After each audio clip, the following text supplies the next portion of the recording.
मेरे सभी भाई बहन और बड़े बुजुर्गों को मेरा कोटि कोटि नमन, कोटि कोटि प्रणाम है। आज एक ऐसा अनुभव घटा मेरे साथ जिसको सोचा मैंने कि आपको सबको बताना चाहिए। इस अनुभव में महादेव स्वयं प्रकट हुए और मुझे आदेश देते हैं। आइए मैं आपको समझाता हूँ और बताता हूँ कि कैसे कैसे घटा। कुछ दिन से मेरा मन बहुत व्यथित था। रामनवमी हमने बहुत खुशी से मनाई, पूरे सह परिवार समेत मनाई। कंजके बिठाई, प्रसाद भी बांटा, सब कुछ किया। लेकिन जब हम टीवी में देखते हैं कि कुछ राम भक्त रामनवमी मनाते हैं और शोभा यात्रा निकालते हैं और उनके ऊपर पथराव हो जाता है, घर जला दिए जाते हैं, इतना दंगे हो जाते हैं, एक किस चीज़ के लिए?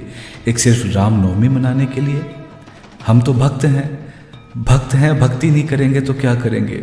शोभा यात्रा में भजन नहीं चलेंगे तो क्या चलेंगे? तो कुछ समय से मन बड़ा व्यथित चल रहा था और समझ नहीं आ रहा था कि कैसे इस चीज़ से ओवरकम किया जाए। तो महाराज जी की प्रेरणा मिली और सोचा कि चलो मंदिर चलते हैं, बगल वाले मंदिर में चलते हैं और थोड़ी सी सेवा करते हैं। तो थोड़ा सा साफ़ सफाई करी और शिवलिंग पे भी थोड़ा सा जलाभिषेक किया और सफाई भी करी थी। तो इतनी देर में फिर मेरे मन में विचार आए, यही विचार फिर से उमड़े और मेरी आंखों से अश्रु छलक पड़े और मन में यही चल रहा था कि महादेव ऐसे कब तक चलेगा? हम राम भक्त, शिव भक्त किसी को परेशान तो नहीं करते हैं, तो ये हिंदू धर्म के अगेंस्ट में इतना क्यों करते हैं और इतनी क्यों राजनीति होती है? तो ऐसे ही प्रेरणा मिली महादेव से उस टाइम पे कि चलो आज ध्यान साधना करी जाए और ओम नमः शिवाय का जाप करके ही सोता हूँ। और ऐसे ही हुआ। मैं घर आया और माँ ने खाना खिलाया और फिर मैं सोने चला गया। और सोने से पहले मैं ध्यान की अवस्था में बैठा थोड़ी देर और ओम नमः शिवाय का जाप मैं करने लगा।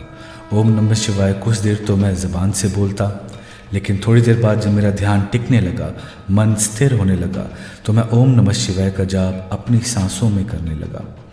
सांस जैसे ऊपर जाती, जैसे नीचे आती, मैं ओम नमः शिवाय का जाप करने लगा। उसके बाद मैं क्या देखता हूँ, मुझे नींद आ जाती है और मैं ये देखता हूँ कि जैसे मैं और मेरी माँ एक पर्वत पर जा रहे हैं और हम सोच रहे हैं कि हमें केदारनाथ जाना है। महादेव ने हमें बुलाया है, महादेव ने बुलाया है और हम बिल्कुल दृढ़ता के साथ जाते हैं। और मैं आपको बताता हूँ, मेरी माँ भी शिव जी भगवान की परम भक्त है। हमारे इष्ट ही महादेव हैं। वैसे तो सब कुछ निराकार ही है, सब देवी देवता ब्रह्मा विष्णु महेश सब निराकार में से ही हैं, लेकिन साकार की भी उतनी ही महत्वता है। तो हमारे इष्ट हैं महादेव। तो हमें बुलावा आया महादेव से। मेरी माँ को पैरों में बहुत दिक्कत है, उनको अर्थराइटिस, ऑस्टियोपोरोसिस, अगर वो कहीं गिर जाए तो उनकी हड्डी भी टूट सकती है।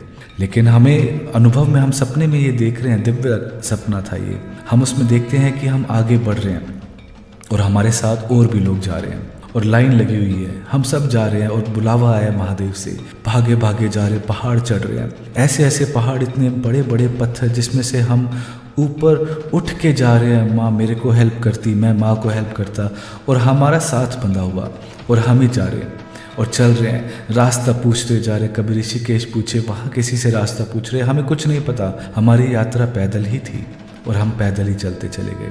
कभी गुफाओं से जा रहे हैं, कभी नदियों के बीच में से जा रहे हैं, कभी कहीं से जा रहे हैं और रास्ता बड़ा दुर्गम था।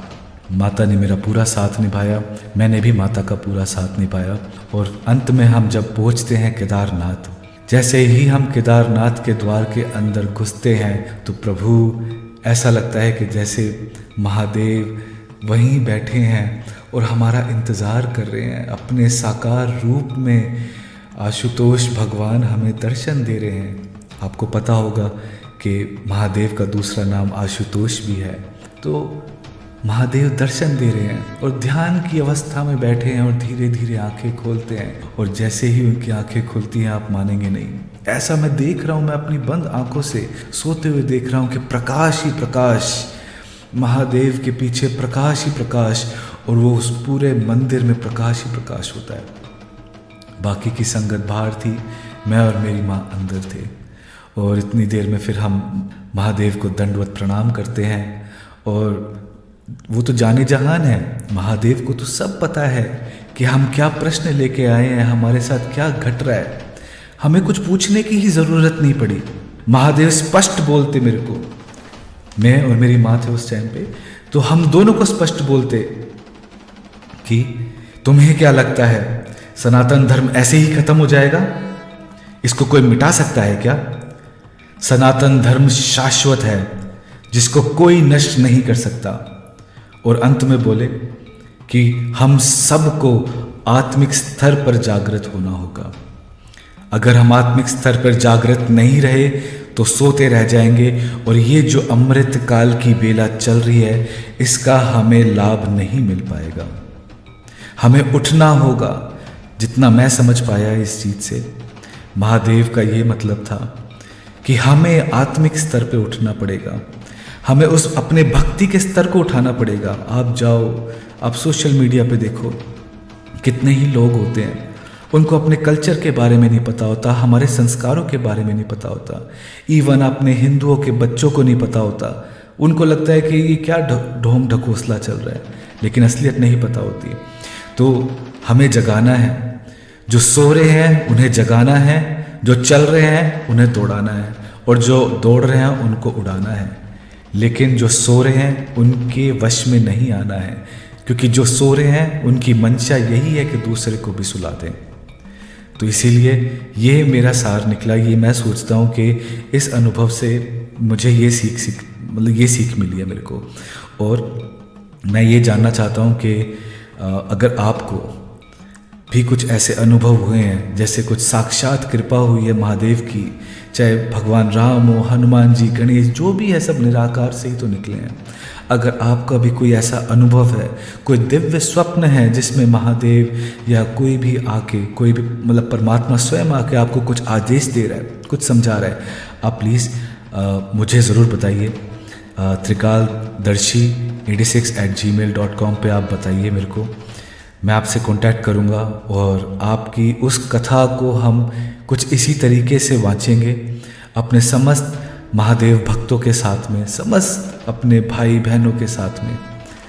तो इसी चीज़ पे मैं आप विराम देता हूँ, और मुझे खुद अच्छा लग रहा है अब आपके साथ ये सारी अनुभव साझा करके, और औरों को भी बहुत कुछ सीखने को मिलेगा जब हम सब अपने अनुभव, क्योंकि ये जीवन ऐसा है कि पल प्रतिपल उस ईश्वर की कृपा प्रकट होती है, उसकी कृपा हम पे बरसती है अगर हम उसकी माने तो यही है, यहीं तक मेरा अनुभव था। मैं आशा करूंगा कि आप मुझे भी ज़रूर बताइएगा। बहुत बहुत धन्यवाद। जयकाराय वीर बजरंगी, हर हर महादेव, हर हर महादेव, हर हर महादेव।